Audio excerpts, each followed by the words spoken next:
The presidency of the United States of America is a role of such monumental prestige and power that I think it's fair to say that the person who holds it is the most influential person in the entire world during the period in which they hold it. Thankfully for the world, the US has ensured that this role only ever goes to good people of outstanding moral character. Today we will be talking about President George Bush. No, not that one. His father. Yeah, that one. The year is 1989. The President of the United States is George H.W. Bush, and he has something important he'd like to tell us. Tonight I'll tell you how many Americans are using illegal drugs. Sure, why would I care what they're doing? I will present to you our national strategy to deal with every aspect of this threat. Yeah, I actually kind of already know how that pans out.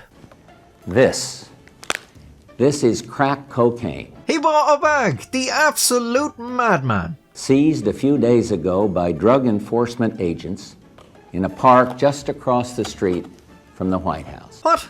It could easily have been heroin or PCP. No, you made the right choice, George, but just before we get the party started, I wanted to ask a little bit more about where this came from. Just across the street from the White House. That seems a bit odd to me. Surely that whole area is swarming with police and Secret Service and all that. Now, I'm not saying it's impossible to get drugs there, but that does look like quite a lot of crack you have there, George. Are drug dealers really so brazen as to walk around President's Park carrying that much weight in illicit substances? Well, it turned out that George was telling the truth, but there was a little bit more to the story of how this crack ended up being sold across the street from the White House than he let on. This was the president's very first address from the Oval Office. His team knew he needed a powerful speech to cement his presidential stature in the eyes of the public.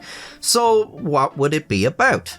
Well, drugs, of course. In 1989, drugs, crime and violence were very hot topics for the average American. Crack, in particular, was a sort of boogeyman in the so-called war on drugs. If Bush could deliver a strong message against drugs, backed by policy that supported his message, then the people would think, wow, now here's a man of the people with his boot heel on the pulse of the problems of today.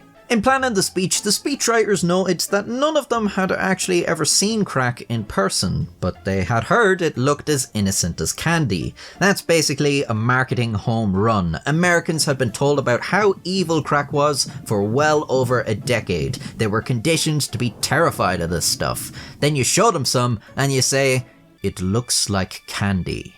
Candy, like a child might enjoy.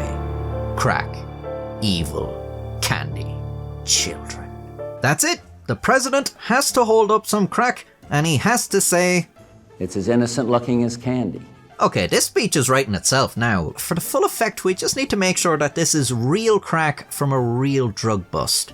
Martha, what if the crack was seized outside the White House? Oh my God. Crack in the president's own neighborhood. No one is safe. Genius. Jeff. Yeah, I just wanted to flag some potential concerns about leaning into the crack thing. Given what the CIA's been doing in Central America for the past few years, Jeff, what the CIA's been doing is nobody's business but theirs, okay? Now go find me some crack that got seized outside the White House. The team asked the DEA, the Drug Enforcement Administration, if they had any upcoming drug busts around the White House. The DEA responded, no, not a lot of drug dealing goes on there due to the police presence. The speechwriters then asked if the DEA could move any upcoming drug busts to the White House. The DEA said they'd endeavour to find someone stupid enough to sell drugs there.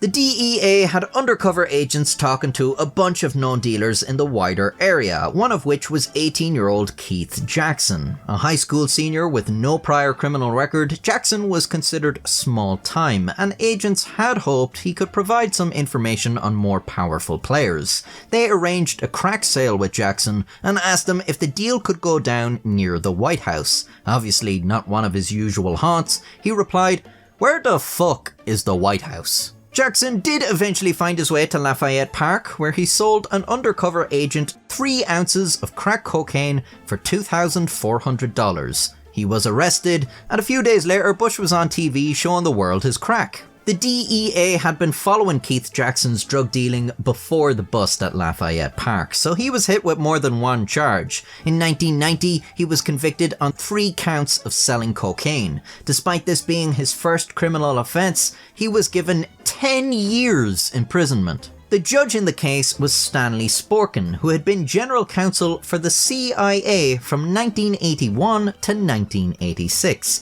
That's a pretty interesting time for the CIA. Allow me to vastly oversimplify it. In Nicaragua, the CIA was supporting anti-communist rebels, as the CIA was wont to do. The CIA asked the rebels where they got their funding, and the rebels said they trafficked a lot of cocaine into the US. Now, the CIA's response to this is the subject of debate, kind of, but they either said one of 2 things. We'll pretend we didn't hear that. Or, drug trafficking sounds good, count us in.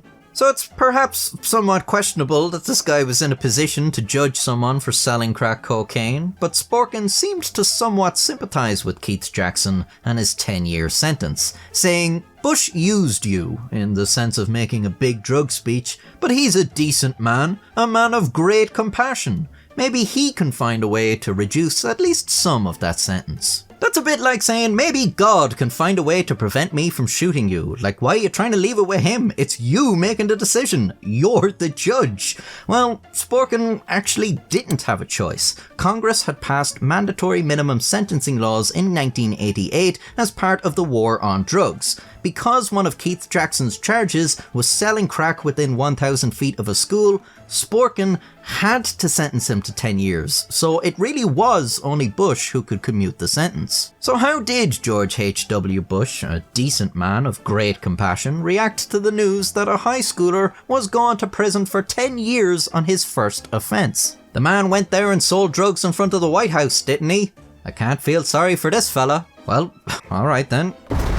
Keith Jackson wasn't released until 1998. What a story this guy can tell. He was a teenager when the president took his drugs and showed them off on TV. Then his judge was a fella from the CIA, and when even he thought the sentencing was too harsh, the president said, "Now fuck that little bastard, lock him up." Well, if you enjoyed the story, I have told many more which you can enjoy on my channel. You can subscribe to see more in the future, and until next time, stay safe. Some used to call drugs harmless recreation.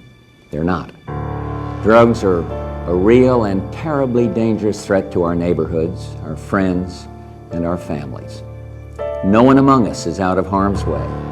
When 4-year-olds play in playgrounds strewn with discarded hypodermic needles and crack vials, it breaks my heart.